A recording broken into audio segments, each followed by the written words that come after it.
प्रकाश के परावर्तन का और प्रिज्म के द्वारा वर्ण विक्षेपण का। ठीक है, तो सबसे पहले हम प्रकाश के परावर्तन पर प्रयोग करेंगे। अब प्रकाश का परावर्तन होता क्या है? जब प्रकाश किसी चिकनी सतह या दर्पण से टकराकर उसी माध्यम में वापस चला जाता है, उसी को प्रकाश का परावर्तन कहते हैं। आसान कैसे समझेंगे? जैसे मान लो कि हम दीवार में एक बाल जो है उछाल रहे हैं, तो फिर रिटर्न हमारी तरफ आ रहा है, आएगा ना?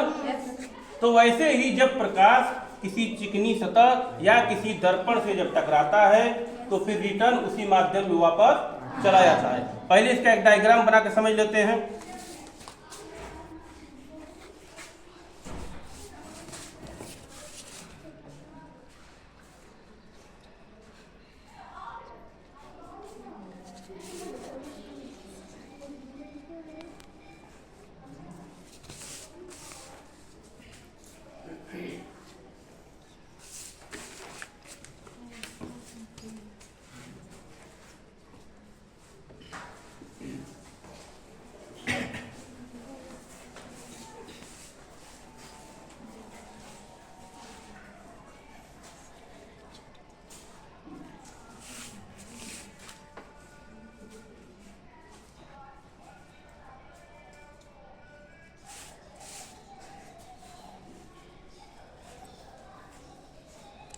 देखो चित्र दिखाई दे रहा है? दिखाई दे रहा है ना? एक तरफ से प्रकाश चिकनी सतह से आकर टकरा रहा है, तो जो किरण आकर के टकराता है उसको हम कहते हैं आपतित किरण, और जो किरण टकरा करके वापस चली जाती है इसको कहते हैं परावर्तित किरण। ठीक है, आपतित किरण और परावर्तित किरण के बीच में एक अभिलंब होता है।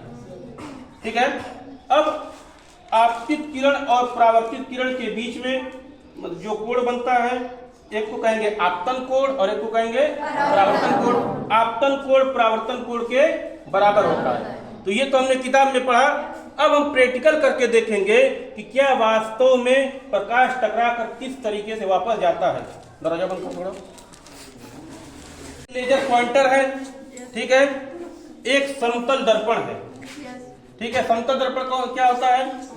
जिसके एक तरफ पारदर्शी भाग और एक तरफ चांदी का वर्क होता है, चांदी कलई जिसको कहते हैं, चांदी का कलई किया हुआ। ठीक है ना?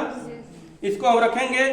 अब इस पर देखो क्या हो रहा है। जब प्रकाश पॉइंटर से हम इसमें प्रकाश डाल रहे हैं,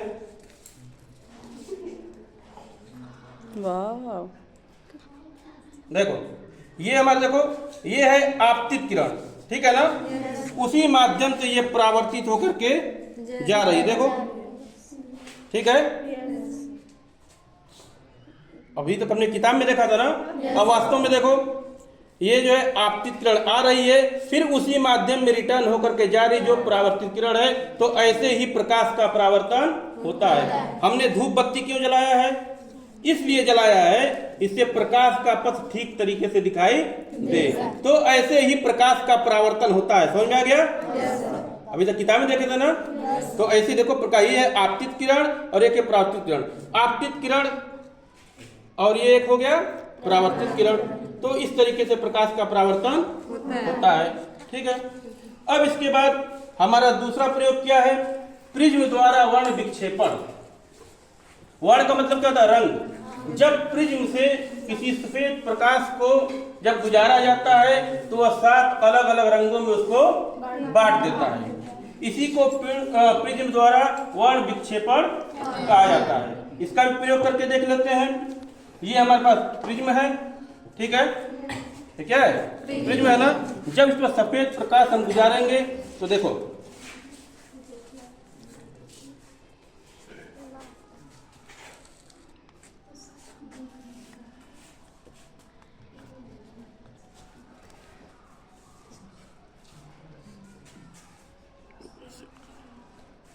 देखो इधर देखो, देखो ये 7 कलर बन रहा है ना। सब लोग आगे आ जाओ। देखो प्रिज्म जो है प्रकाश को 7 अलग अलग रंगों में बांट देता है। इसको हम कहते हैं विबग्योर। ठीक है, विबग्योर क्या है? देखो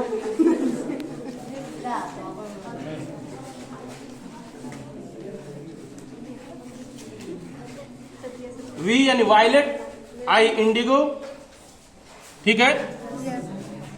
और ये क्या है, ब्राउन, ग्रीन, येलो, ऑरेंज और रेड, यानी 7 कलर में प्रकाश जो क्या कर देता है, उसको जो है बांट देता है। तो इसे ही हम प्रकाश को क्या कहते हैं, वर्ण विक्षेपण कहते हैं। यानी प्रकाश जब सफेद मतलब प्रिज्म क्या है, सफेद प्रकाश को 7 अलग अलग भागों में बांट दे, इंद्रधनुष बनता है ना, ठीक उसी तरीके से